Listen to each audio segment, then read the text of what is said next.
What is a podcaster's greatest enemy?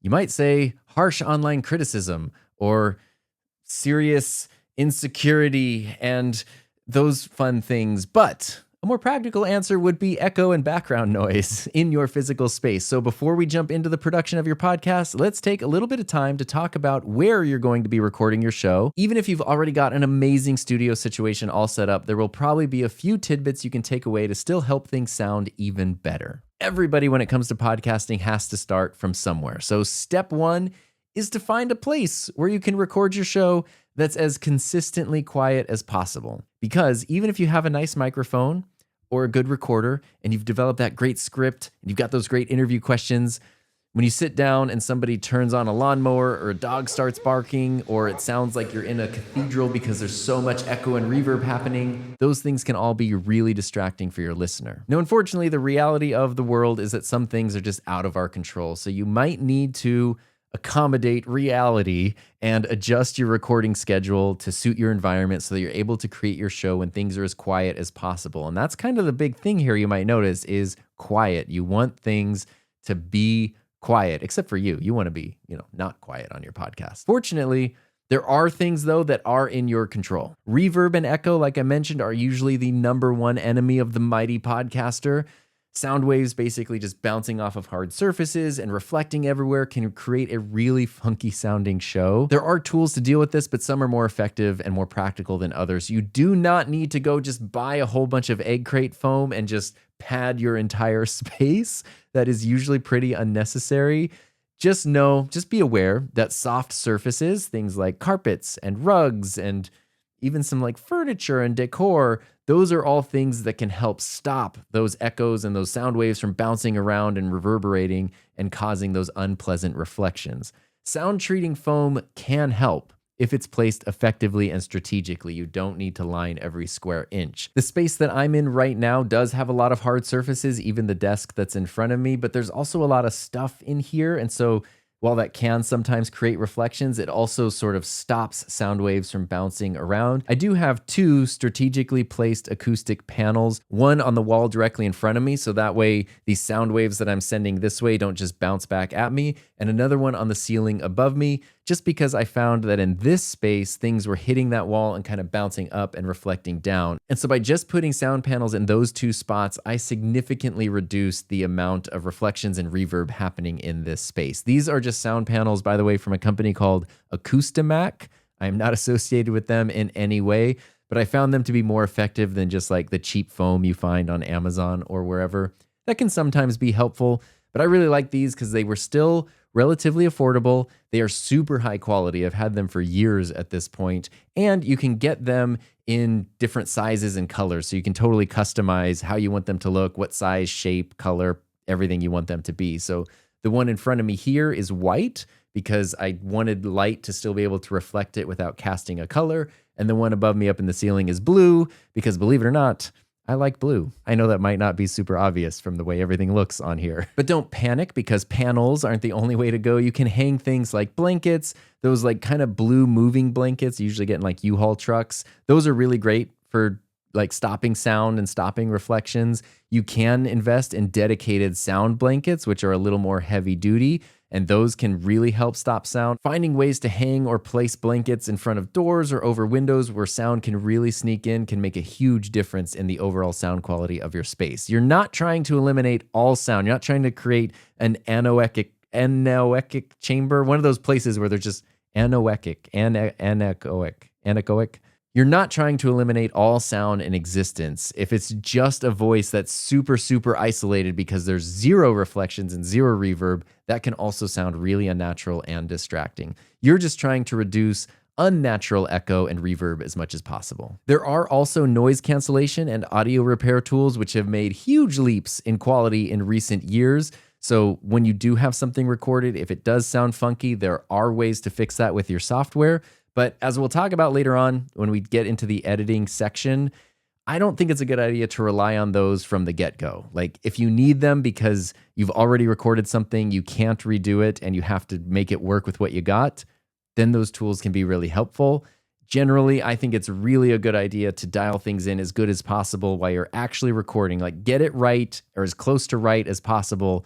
And then you're going to have the best audio to work with when you go into editing, which will make any adjustments you might need to make really simple and easy if you even need to adjust anything at all. Now, as we're talking about your podcasting space, what could eventually become a podcasting studio, if you know me, you know that I'm a gearhead. I love production equipment a lot.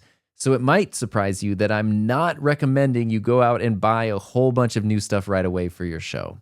Whenever possible, I think it's best to start with what you have and do what you can to make that work, and then buy any essentials that you don't have. Like if you don't have a microphone, you're going to need a microphone. We'll talk about that in a little bit.